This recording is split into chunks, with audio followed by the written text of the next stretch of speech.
Okay. And our last presentation is by Abdullah Virk. And their presentation is on parental perceptions of in-person and telehealth home visitation after neonatal intensive care unit discharge. Hi everyone, my name is Abdullah Virk, and I'm presenting our qualitative research study on parental perceptions of in-person and telehealth home visitation after NICU discharge. For many families, the transition home after the NICU is very burdensome and filled with a lot of confusion and anxiety, especially with most families being first-time parents to preemie babies and having those babies come home with confusing medical equipment. It's a challenging period. However, home visitation programs are in place to help ease this transition and help the adjustment to their homes. Our community partner Smoothway Home does that by providing care to improve social and developmental outcomes. However, the emergence of COVID-19 caused a lot of these home visitation programs to shift to telehealth. And as they adjust back from the pandemic, programs like Smoothway Home are now offering in-person care coupled with telehealth in a hybrid manner. A plethora of studies have already analyzed the pros and cons of telehealth from a logistic or staff's perspective, but little research has been done to understand the parental perceptions of each mode of care. So this study aims to identify and analyze the parental perceptions of telehealth and in-person home visitation with the goal of improving future care delivery for these programs. For this study, semi-structured interviews were conducted with 10 participants who were evenly split into two groups, which were hybrid participation and telehealth-only participation.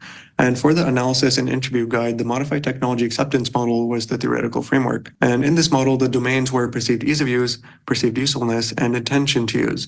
And as you can see at the bottom, perceived ease of use and perceived usefulness influences a person's intention to use a certain mode of technology in the future. Rapid qualitative analysis was conducted using the predetermined themes from the interview guide and also by creating new themes from the data in an inductive deductive manner. We chose rapid qualitative analysis to get results implemented into practice in a timely fashion. All the participants in this study were mothers, and one participant in each group was Spanish speaking. And also in the bottom, as you can see, two participants in each group were first-time mothers. Through the analysis and coding, 6 major themes emerged, which were staff support, telehealth challenges, telehealth convenience, telehealth engagement, in-person engagement, and family preferences. The staff support themes highlighted the various ways staff assisted families. Parents highlighted that they were able to be connected to various resources such as therapists, cost-saving programs for baby food, and clothing donation centers. Providers also played a major role in measuring infant development and also helping many families maintain their goals. Especially for the telehealth families, the frequent reminders of upcoming meetings helped the parents remember the specific timings. And another major role for staff was to provide emotional support, which helped many of these families talk about their unique situations. Another theme that was identified was the telehealth challenges, which encompassed the various difficulties in receiving care through telehealth. There were some minor initial internet and Zoom challenges, but those were quickly resolved or worked around. Again, some families did tend to forget the telehealth appointments, but those were quickly helped through the staff reminders. And any general questions the families had were also quickly resolved and answered by the staff. Still, parents from the hybrid group did mention that there was a lack of physical presence in telehealth, and they felt that it was a major challenge because they felt that they were physical learners and that in-person care provided better emotional connection and better learning experience. Both groups brought up the convenience of telehealth, and a major benefit for them was the lack of prep work involved. Telehealth families worried a lot more about the cleanliness of their houses than hybrid families. And another benefit was that families appreciated the ability to multitask as it allowed them to do other tasks or help their other children during these meetings. However, multitasking could be seen as an inconvenience to providers as it could lead to distractions for these families. Some families also mentioned the ability for telehealth to allow them to receive care in a flexible manner, even when someone was sick or tired. The quote on the right highlights how telehealth allows two households to participate also. Telehealth engagement was another major theme. This theme included both groups emphasizing the ease of sharing and accessing information. For example, shared screens or videos for information were viewed as much more convenient for families rather than staff looking things up on their computer or phone during the in-person visits. However, when it came to the actual demonstrations, a hybrid family did mention that they would rather have staff demonstrate in front of them rather than on video, which was a shared mindset for many hybrid families. In the telehealth group, families also felt that they were able to have more interactions with the providers with longer discussions due to there being less physical interaction with the baby.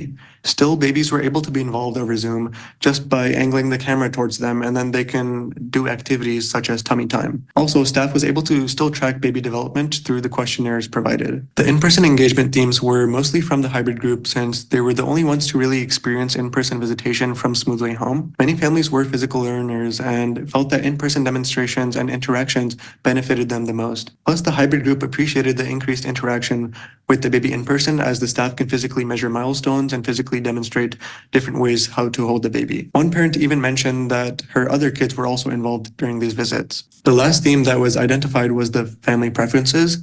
Families generally came into the program with mixed expectations, and those expectations were usually met or exceeded. Families all just wanted to have someone to talk to, get resources, and track development. And these expectations, again, range very widely from the quote to the left that highlights a family being skeptical of telehealth due to the ability of it being able to be hacked, and to the right, where a family just wanted to have someone to talk to and someone to tell her that this is normal for her NICU baby. The preferences were mixed, with the majority of parents preferring hybrid care. The telehealth group seemed to be more critical of in-person, and they lean more towards telehealth visitation, while the hybrid group seemed to be more critical of telehealth visitation, and they lean more towards in-person care. So telehealth was preferred for the flexibility, and if in-person was preferred, it was for the physical interaction. The differences in preferences is summarized by quote in the bottom right. So some limitations in this study were that we had a small sample size of 10 participants, and we lacked male perspective, which could affect the generalizability of the results.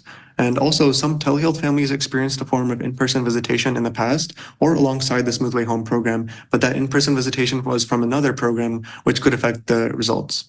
By analyzing family perceptions of each mode of care, we can gain insight into improving future care delivery by understanding what aspects of care of each care model works and what doesn't work. Most families preferred a mix between telehealth and in-person care, and a potential reason why each group leaned towards opposite sides is why they chose that mode of care to begin with. Most families felt that a major inconvenience for in-person visitation was the prep work involved.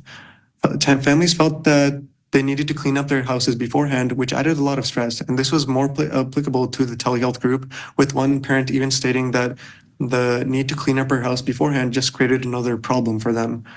And this view could have prevented some telehealth-only families from choosing in-person care.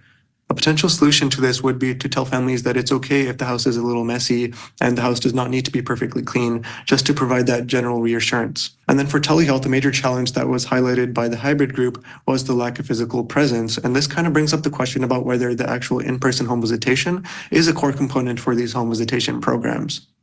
The conveniences of telehealth were still shared by both groups, with a major benefit being the lack of prep work, and development was still able to be tracked, although not physically, but rather through questionnaires provided. Families appreciated the ability to multitask, but again, this could be seen as an inconvenience to the staff as it could lead to some distractions. So further research should be conducted to analyze whether multitasking during telehealth appointments prevents the families from receiving the full benefits of the session.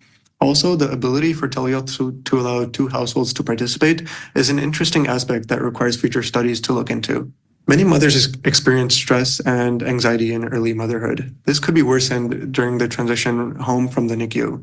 Home visitation programs are crucial community resources that help during this time. So understanding what aspects of each model of care for these programs are effective will enable better future care delivery. Telehealth is an effective means of providing care to families after the NICU. However, depending on the family's needs and preferences, in-person care could be provided. Again, for these hybrid families in the study, they felt that the in-person interaction and visitation was a core component for the home visitation program. Hybrid care provides a convenient combination of both models, and it is suitable generally for most families. And moving forward, it will become increasingly necessary to understand the family goals and preferences beforehand to provide the most optimal and personalized care for these families. Thank you.